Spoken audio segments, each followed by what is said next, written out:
My name is Iris Main, and I just turned 18. At my birthday party last night, my dad pulled me aside and whispered, "When this is over, you're going to sign some papers for Uncle Wade. Just a formality." I smiled. I nodded.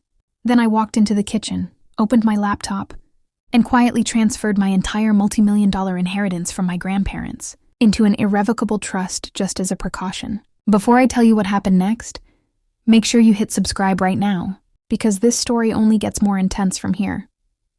The next morning, everything changed. My parents didn't just look surprised. They looked terrified. Because every single asset they thought they could control was suddenly locked behind a legal wall they couldn't touch. And that was just the beginning. But to understand why I did it, you need to go back 6 years. Back to a place that never felt like property to me. It felt like home. Cedar Lake. I was 12 when my grandfather first took me there that summer. He didn't explain much. He just handed me one end of a fence rail and said, "Hold this steady." So I did. We spent hours fixing things most people wouldn't notice. Rotten wood, loose posts, small problems that turn into big ones if you ignore them. He never rushed. He taught me how to feel the wood, press into it, test its strength. "If it gives too easy," he said, "it's already gone." At the time, I thought he was talking about fences. I didn't realize he was teaching me something much bigger. Inside the cabin, my grandmother always had something ready. Iced tea, sandwiches, no questions asked. She already knew what I liked. That's the kind of place it was. You didn't have to ask to belong. You just did. Evenings were quiet. We'd sit on the porch, watching the lake turn gold under the setting sun. That's when my grandfather said something that didn't make sense back then. "This cabin stays in the family," he told me. Then he looked at me a little differently and added, "But family isn't always blood, Iris. It's who shows up." I nodded like I understood, but I didn't. Not yet. That whole summer, I kept going back. Every weekend, learning things most kids my age didn't care about. Where the heater leaked, which window stuck, how to keep something old, alive. What I didn't know was that while I was learning how to take care of that cabin, my grandparents were quietly making sure I'd be the one who owned it. Back home in Ridgemont, everything felt different. Not bad, just cold.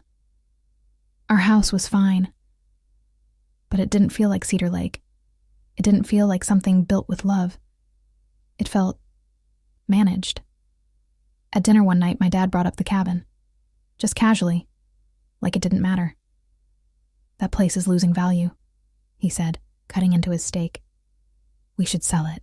My mom agreed immediately, like it was obvious, like it had already been decided. I spoke up.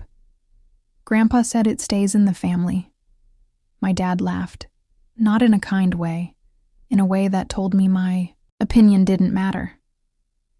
"You were 12, he said. He was just being nice. That was the moment something shifted. Small, but permanent. Because I realized something I couldn't unsee. To them, that cabin wasn't a memory. It was money. Later that night, I saw a flyer on the counter. A development company. Lakefront properties. Premium acquisition opportunities. Someone had already written a phone number on it. They weren't thinking about selling someday. They were already planning it. I didn't say anything, but I remembered everything. 2 years later, my grandfather passed away. I was 14, and even at his funeral, they weren't grieving the way I was. They were planning. I overheard my uncle whispering to my dad near the dessert table. "We need to move on this before things get complicated. Not before we heal, not before we process, before it gets complicated." I stayed quiet because I didn't know what to do yet. But I started paying attention. That's when everything changed. 2 years later, I was 16, and the last piece of my grandparents was slipping away. My grandmother got sick in March. By June, she was gone. But before she left, she made me promise something. "The cabin is yours, Iris," she whispered, gripping my hand tighter than I expected. "Don't let them take it." That wasn't a suggestion. It was a warning. And I felt it. Because deep down, I already knew who they were. After her funeral, my dad didn't talk about grief. He talked about timing. "Now we can finally sort out the property," he said at the kitchen table, like something had just become available. That's when it hit me. This wasn't loss for them. It was opportunity. And that realization, it changed me. I didn't argue. I didn't confront them. I did something smarter. I went quiet, because I didn't have power yet. But I knew one day I would. From that moment on, the cabin became my responsibility. Not legally, but emotionally. Every weekend I drove out there alone, fixing things, cleaning, maintaining everything exactly the way my grandfather taught me. It became my escape, and my preparation. Meanwhile, at home, the language started changing. It was no longer Grandpa's cabin. It became family property. That shift wasn't accidental. It was strategic. My uncle started showing up more often, always with papers, always with numbers, always talking like a deal was already in motion. I tried bringing it up once. "What about Grandma's wish?" I asked. My mom didn't even hesitate. "She was emotional at the end," she said calmly. "This is business." That word again. Business. That's when I realized they had already decided the outcome. They were just waiting for the right moment to execute it. And that moment was my 18th birthday. A few months before it, I found something that changed everything.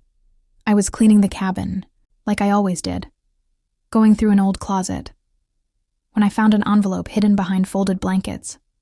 My name was written on it.